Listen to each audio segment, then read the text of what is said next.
Oui, merci Président. Chiffres clés qui sont rappelés, page 3.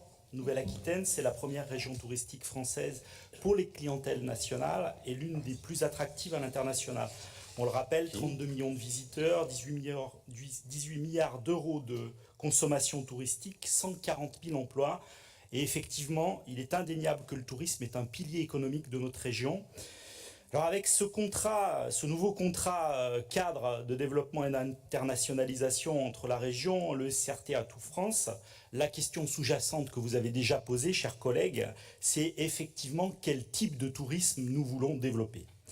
Ici, l'ambition est louable, attractivité, structuration de l'offre, durabilité, et c'est pour ça que nous voterons, je le dis dès maintenant, nous voterons pour cette délibération. Néanmoins, quelques remarques qui se veulent constructives.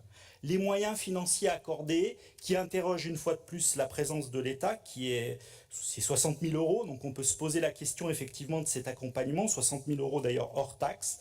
C'est bien peu au regard de l'envergure, vous l'avez compris, de notre territoire, hein, grand comme l'Autriche.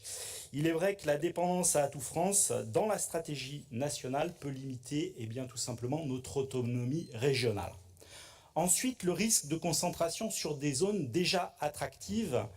Bordeaux, Biarritz, la côte atlantique, Rémi Justinien l'a souligné, des marques qui sont déjà fortes, puisqu'on parle de marques, qui sont des marques fortes, mais déjà saturées, pendant que nos territoires intérieurs, je pense à la Creuse, à la Haute-Vienne, le nord du Lot et Garonne, ou encore le nord de la région, j'en oublie évidemment, restent dans l'ombre.